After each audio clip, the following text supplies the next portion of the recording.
Hello बच्चों, welcome to RD study time. और अब हम देखेंगे प्रश्नावली 1.1 का प्रश्न 2।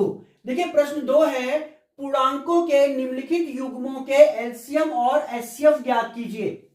ये जो पूर्णांकों के युग्म हमें दे रखे हैं, इनके एलसीएम और एचसीएफ हमने फाइंड करने हैं। इसकी जांच कीजिए कि दो संख्याओं का गुणनफल बराबर होता है एलसीएम गुणा या एचसीएफ।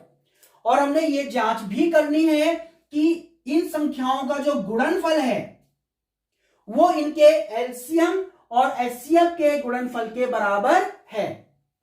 तो देखते हैं पार्ट फर्स्ट। देखिए फर्स्ट पार्ट है 26 और 91। सबसे पहले हम 26 और 91 के अभाज्य गुणनखंड प्राप्त करेंगे। तो चलिए सबसे पहले 26 के अभाज्य गुणनखंड करते हैं। तो इसमें अभाज्य संख्याओं का हम भाग करेंगे, तो 2 का भाग है इसमें चला जाएगा। 2 एकम 2, 2 तिया 6। 13 एक अभाज्य संख्या है तो उसमें 13 का ही भाग जाएगा, 13 एकम 13। तो 26 के अभाज्य गुणनखंड हमें मिल गए हैं 2 और 13। तो हम इसे लिख सकते हैं 2 गुणा गया 13। अब 91 के अभाज्य गुणनखंड करेंगे हम लोग। तो चलिए 91 के अभाज्य गुणनखंड करते हैं। आप देखेंगे इसमें 2 का भाग करेंगे तो पूरा पूरा नहीं जाएगा, 3 का भाग भी इसमें पूरा पूरा नहीं जाएगा, 5 का भाग भी इसमें पूरा पूरा नहीं जाएगा। इसमें जाएगा 7 का भाग। तो 7 का भाग करेंगे, 7 एकम 7, बचेगा 2, 21 हो जाएगा। 7 तिया 21, 13 मिल गया। 13 एक अभाज्य संख्या है तो उसमें 13 का ही भाग जाएगा, 13 एकम 13। तो 91 को हम लिख सकते हैं 7 गुणा गया 13। तो इसको इस तरह से लिख लें, 13 को 13 के नीचे लिख लें। देखिए 13 और 7 इसमें कहीं है नहीं तो इसको अलग से लिख दें इस तरह से 7। अब देखिए 91 में 2 नहीं है तो इसे हम लिख देंगे 2 की पावर 0। अब आप बोलेंगे सर ये क्या कर दिया आपने, 2 की पावर 0 क्यों लिखा? तो मैं आपको बता दूं, किसी भी नंबर की पावर 0 इक्वल टू 1 होता है। ठीक है, मींस 2 की पावर 0 इक्वल टू क्या होगा 1, 3 की पावर 0 इक्वल टू क्या होगा 1, 5 की पावर 0 इक्वल टू क्या होगा 1। तो हमने यहां 2 नहीं था 91 में तो इसे 2 की पावर 0 यानी 2 की घात हमने 0 लिख ली है। अब 26 में देखें 7 नहीं है तो इसे हम लिख देंगे 7 की घात 0। 7 की घात 0 मीन्स 1। अब हम 26 और 91 का एलसीएम लाएंगे। तो चलिए एलसीएम लाते हैं 26 और 91 का। एलसीएम लाने के लिए बच्चों हमने यहां पे जो बड़ी घात होगी उसको लिखना है। देखिए कैसे, 2 इसमें भी है इसमें भी है, बड़ी घात कौन सी है कैसे पता चलेगा? देखें ये 2 की घात कितनी है 0, यहां 2 की घात कुछ नहीं लिखी है तो 2 की घात 1 होगी। तो आप देखेंगे 0 और 1 में से बड़ा कौन है 1, तो 1 घात बड़ी है तो ये लिखेंगे 2 की घातें 1 लिखेंगे, 2 की घातें 1 मतलब 2। अब देखिए 13, ये 13 की घात 1 है, ये 13 की घात 1 है, इसमें तो दोनों बराबर हैं, इसकी घात भी 1 है इसकी घात भी 1 है, छोटा बड़ा नहीं है बिल्कुल बराबर है। तो किसी भी एक को लिख लीजिए, 13 की घातें 1। अब देखिए 7, ये 7 की घात 0 है और ये 7 की घात कुछ नहीं लिखा हुआ है तो 1 होगी। अब बड़ा कौन है इसमें से 0 या 1, तो 1 बड़ा है तो बड़ी घात वाला लिखना है। यहां पे 7 की घातें 1 को लिखेंगे, जो बड़ी घात होगी उसको लिखेंगे। चलिए अब इसे आगे देखते हैं। भाई 13 की घात 1 मतलब 13, 7 की घात 1 मतलब 7। अब इन्हें गुणा कर लेते हैं, 13 दूनी 26 और 26 को 7 से गुणा करेंगे 182 आ जाएगा। तो एलसीएम हमें मिल गया 182। अब हम लाएंगे एचसीएफ। बच्चों एचसीएफ कैसे लाएंगे? देखिए जैसे आपने एलसीएम लाने के लिए क्या किया था, बड़ी वाली घात लिखी थी, एचसीएफ के लिए छोटी घात लिखेंगे। देखिए कैसे, ये 2 की घात 1 है, ये 2 की घात 0 है, छोटी घात कौन सी है 0, तो लिखेंगे 2 की घातें 0। अब आप देखेंगे 13 में तो दोनों घात बराबर हैं तो किसी भी एक को लिख लेंगे 13। 7 को देखें, ये 7 की घात 1, 7 की घात 0, छोटी वाली घात कौन सी है 0, तो हम इसे लिखेंगे 7 की घात 0। अभी हमने आपको बताया था कि किसी भी संख्या की घात 0 है तो वो 1 होता है। तो 2 की घात 0 1 हो गया, ठीक है, 2 की घात 0 क्या हो गया 1, 7 की घात 0 क्या हो गया 1, तो 1 गुणा गया 1, 1 हो गया, और 1 को 13 से गुणा करेंगे तो 13 एकम 13, तो ये हो जाएगा 13। तो एलसीएम हमें मिल गया 182 और एचसीएफ हमें मिल गया 13। तो एलसीएम और एचसीएफ तो हमने ज्ञात कर लिया है। अब हमने जांच करनी है कि दो संख्याओं का गुणनफल बराबर होता है एलसीएम गुणा गया एचसीएफ के। तो चलिए इसकी जांच करते हैं। सबसे पहले हम निकालेंगे दो संख्याओं का गुणनफल। दो संख्याओं का गुणनफल, तो ये जो दो संख्याएं हमें दे रखी हैं इनका गुणनफल करते हैं। 26 और 91 का हम गुणनफल करेंगे तो इनको गुणा करके देखें कितना आ रहा है। तो जब आप गुणा करेंगे तो ये आएगा 2366, 2366 मिल जाएगा। अब हम लाएंगे एलसीएम गुणा गया एचसीएफ। अब हम लाएंगे एलसीएम गुणा गया एचसीएफ। तो चलिए इन्हें गुणा करके देखते हैं। एलसीएम कितना है 182, एचसीएफ कितना मिला था 13। तो एलसीएम गुणा गया एचसीएफ हो जाएगा 182 गुणा गया 13। तो इनको जब गुणा करेंगे, आप गुणा करके देख लें, तो ये मिलेगा आपके पास 2366, 2366। तो आप देखेंगे कि दो संख्याओं का जो गुणनफल है और एलसीएम गुणा गया एचसीएफ जो है वो दोनों आ जाएंगे बराबर। तो आप देख रहे हैं कि दो संख्याओं का जो गुणनफल है वो बराबर होता है एलसीएम गुणा गया एचसीएफ के। ये हमने जांच कर ली है। तो आप देख रहे हैं दो संख्याओं का जो गुणनफल हमने किया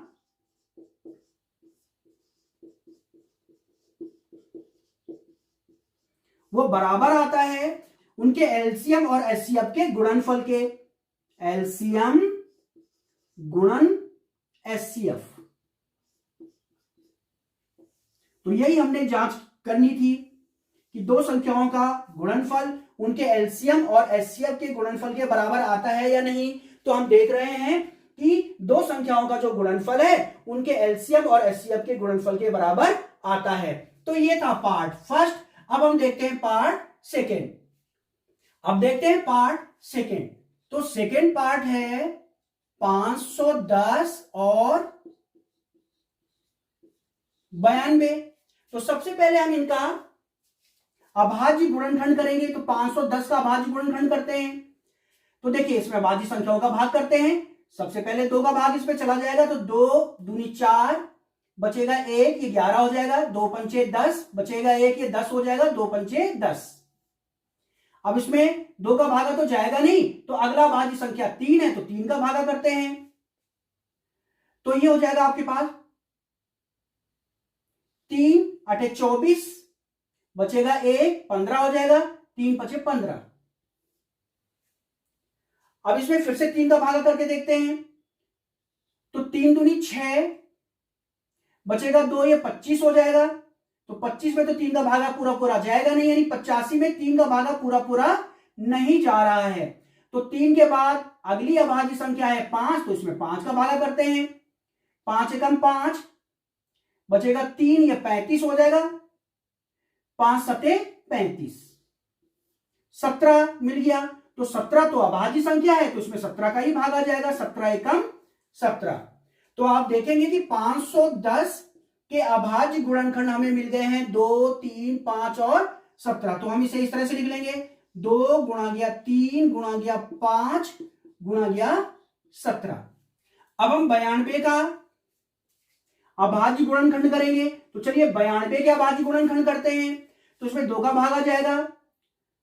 2 चको 8, बचेगा 1, 12 हो जाएगा। ये 2 चको 12। फिर से इसमें 2 का भागा चला जाएगा। 2 दूनी 4, 2 तिहाई 6, 23 मिल गया। 23 एक अभाज्य संख्या है तो उसमें 23 का ही भाग जाएगा। 23 एकम 23।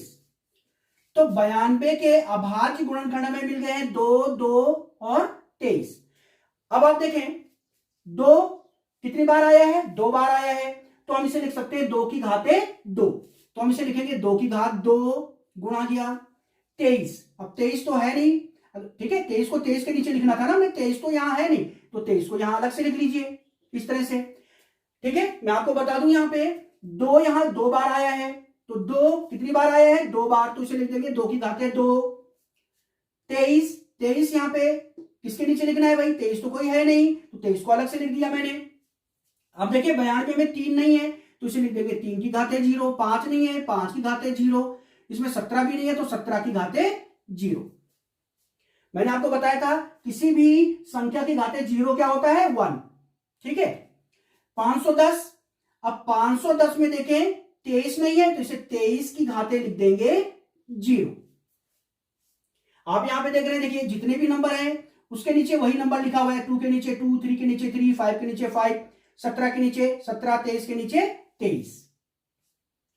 अब हम इसका एलसीएम लाएंगे, तो एलसीएम लाएंगे, चलिए एलसीएम देखते हैं क्या मिलेगा।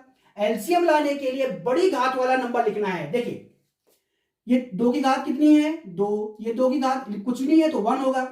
बड़ी घात कौन सी है ये वाली 2, तो इसको लिखेंगे 2 की घातें 2। जो बड़ी घात वाला संख्या होगी उसको लिखना है। ये 3 की घात कितनी है 0, ये 3 की घात 1 है 1 है, तो बड़ी घात कौन सी है 1, तो इसी को लिखेंगे हम 3 की घातें 1। बड़ी घात वाला नंबर लिखना है। 5 की घात 0, 5 की घात यहां कुछ नहीं है तो 1 होगी। बड़ी घात कौन सी है 1, तो इसी को लिखेंगे 5 की घातें 1। इसी तरह से 17 की घात 0, 17 की घात 1, बड़ी घात कौन सी है 1, तो बड़ी घात वाली संख्या लिखनी है तो 17 की घातें 1। इसी तरह से 23 की घात 1। तो एलसीएम यहां से हमें मिल जाएगा, देखिए 2 की घातें 2, तो 2 की घातें 2 मीन्स 2 गुणा गया 2, 4 हो जाएगा। 4 ते 12, 12 60, इनको गुणा करके 60 आ जाएगा। अब 17 और 23 बचा, इनको गुणा कर दीजिए, तो ये हो जाएगा 17 को जब 23 से गुणा करेंगे तो ये आएगा 391। अब देखिए 60 और 391 को गुणा कर लें, 391 गुणा गया 60, तो 0 तो आएगा। फिर 6 का गुणा करेंगे, 6 कम 6, 6 नाम 54, 4 आ जाएगा। 36 का 18, 18 और 5 23 हो जाएगा, तो ये मिल जाएगा 23 4 60, 23,460। ये तो मिल गया हमें एलसीएम। अब हम लाएंगे एचसीएफ। अब हम लाएंगे एचसीएफ। बच्चों एचसीएफ लाने के लिए हम क्या करते हैं, एचसीएफ लाने के लिए जो छोटी घात होती है उसको लिखते हैं, छोटी घात वाली संख्या को लिखेंगे। देखिए ऐसे, ये 2 की घातें 2, ये 2 की घातें 1, छोटी घात कौन सी है 1, तो ये संख्या लिखेंगे 2 की घात 1। इसी तरह से 3 की घात 0, 3 की घात 1, छोटी घात कौन सी है 3 की घात 0, 0 छोटी घात है तो छोटी घात वाला नंबर लिखेंगे। इसी तरह से 5 की घात 1, 5 की घात 0, छोटी घात कौन सी है 0, 1 बड़ी घात है 1 बड़ी घात है, 0 छोटी घात है तो ये वाला नंबर लिखेंगे। 5 की घात 0, इसी तरह से 17 की घात 0 और 23 की घात भी 0। चलिए इसे आगे हल करते हैं।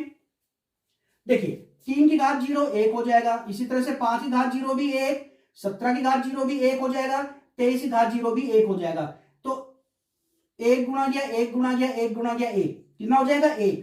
अब 1 को गुणा करेंगे 2 के साथ तो 2 एकम 2, ये 2 आ जाएगा। तो आप देख रहे हैं हमने 510 और 92 का एलसीएम निकाल लिया है, एचसीएफ भी हमें मिल गया है। अब हम जांच करेंगे कि दो संख्याओं का गुणनफल उनके एलसीएम गुणा गया एचसीएफ के बराबर होता है। तो चलिए जांच करते हैं। सबसे पहले हम दो संख्याओं का गुणनफल करेंगे।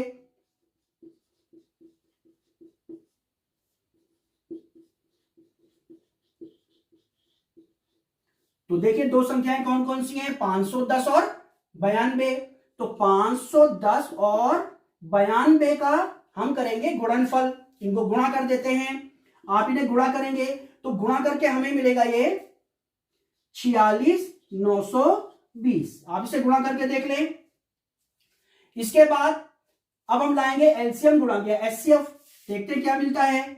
एलसीएम गुणा गया एचसीएफ, तो चलिए इन्हें गुणा करके देखते हैं क्या मिलता है।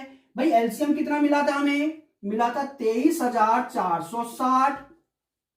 एचसीएफ कितना मिला 2, तो चलिए 2 का गुणा इसके साथ करके देखते हैं। 2 गुणा गया 0, 0 हो जाएगा। 2 गुणा गया 6, 6 दूनी 12, 2, 4 दूनी 8 और 1 9, 3 दूनी 6, 2 दूनी 4। तो आप देखेंगे कि दो संख्याओं का गुणनफल, जो दी गई संख्याएं थी उनका जो गुणनफल है और उनका एलसीएम और एचसीएफ का गुणनफल है वो आ रहा है बराबर। तो आप देख रहे हैं हमने जांच कर ली कि दो संख्याओं का जो गुणनफल होता है वो एलसीएम गुणा गया एचसीएफ के बराबर होता है। तो यही हमने जांच करनी थी कि दो संख्याओं का गुणनफल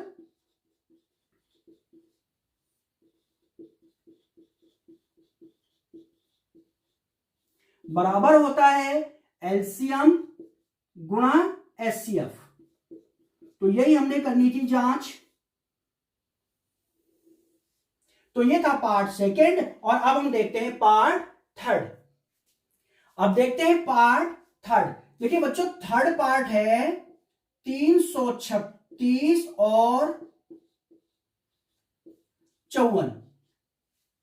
तो सबसे पहले हम 336 और 54 के अभाज्य गुणनखंड लाएंगे। तो 336 के अभाज्य गुणनखंड लाते हैं। देखिए, अभाज्य संख्याओं का भाग करें तो 2 का भाग इसमें चला जाएगा, 2 का भागा करें, 2 एकम 2, बचेगा 1, ये 13 हो जाएगा, 2 छक 12, 1 बचेगा, ये 16 हो जाएगा, 2 अठे 16, फिर 2 का भागा इसमें चला जाएगा, 2 अठे 16, 2 चको 8, फिर से इसमें 2 का भाग आ जाएगा, 2 चको 8, 2 दूनी 4, फिर से 2 का भाग आ जाएगा, 2 दूनी 4, 2 एकम 2।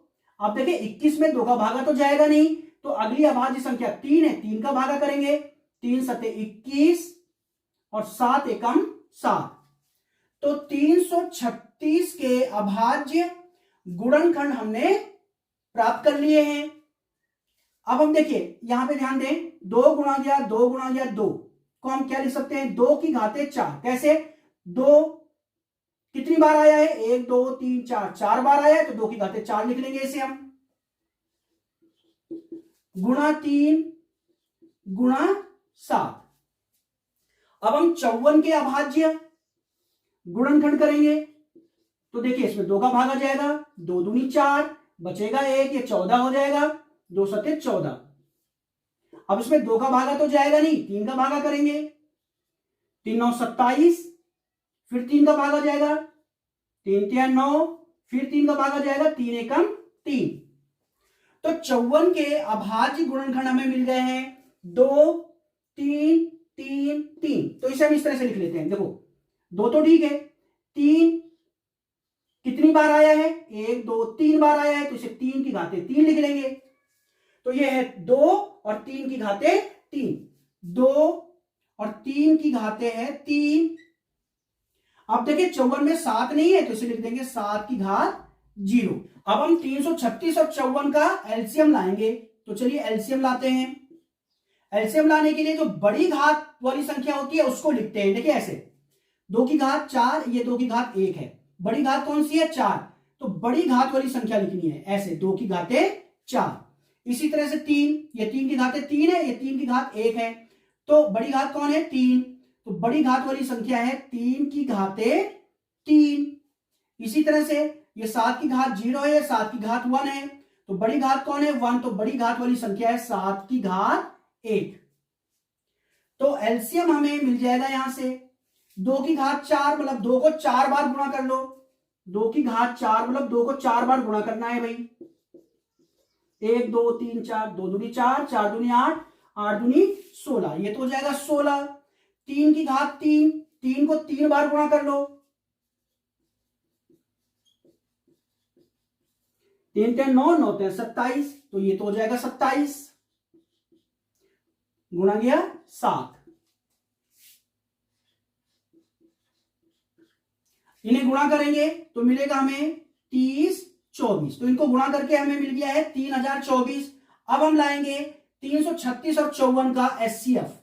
तो चलिए एचसीएफ लाते हैं। एचसीएफ लाने के लिए छोटी घात वाली संख्या लिखते हैं। देखिए ऐसे, ये 2 की घात 1 है, ये 2 की घात 4 है, 4 बड़ी घात है, 1 छोटी घात है, तो छोटी घात वाली संख्या क्या है, 2 की घात 1। इसी तरह से 3 की घात 1, 3 की घात 3, 3 बड़ी घात है, 1 छोटी घात है, तो छोटी घात वाली संख्या है 3 की घात 1। इसी तरह से 7 में देखें, 7 में छोटी घात वाली संख्या है 7 की घात 0। भाई 7 की घात 0 तो 1 हो जाएगा, और ये है 3, ये है 2, 3 दूनी 6, और 6 कम 6, मिल जाएगा 6। तो आप देखेंगे एलसीएम हमें मिल गया है 3024 और एचसीएफ हमें मिल गया है 6। तो हमें 336 और 54 का एलसीएम मिल गया है 3024 और इनका एचसीएफ हमें मिल गया है 6।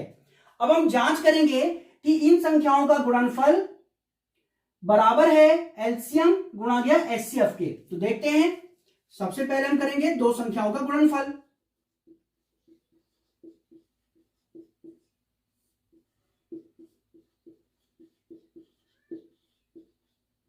तो चलिए जो संख्याएं हमें दी गई है उनका गुणनफल कर लेते हैं। 336 गुणा गया 54, इनका गुणा करेंगे तो हमें मिलेगा 18,144। आप गुणा करके देख लीजिएगा, हमें मिलेगा 18,144। तो चलिए दो संख्याओं का गुणनफल हमने कर लिया। अब हम करेंगे एलसीएम गुणा गया एचसीएफ। एलसीएम गुणा गया एचसीएफ। तो एलसीएम कितना मिला भाई हमें? 3024 मिला था एलसीएम, और एचसीएफ कितना मिला था? 6। इनको गुणा करके देखते हैं क्या मिलता है। 6 को 24, 4, 6 दूनी 12, 2 14, 4, 6 0 0, 1, 36 18। तो आप देखेंगे एलसीएम गुणा गया एचसीएफ हमें मिल गया है 18,144। तो दो संख्याओं का गुणनफल 18,144 मिला और उनका एलसीएम और एचसीएफ का गुणनफल भी हमें मिला है 18,144। तो जांच हो गई कि संख्याओं का जो गुणनफल है वो एलसीएम गुणा गया एचसीएफ के बराबर है। तो हमने जांच कर ली है, दो संख्याओं का गुणनफल बराबर होता है उनके एलसीएम गुणा गया एचसीएफ के बराबर। तो यही हमने जांच करनी थी। तो यह था आपके पास प्रश्न 2, और अब हम देखते हैं प्रश्न 3।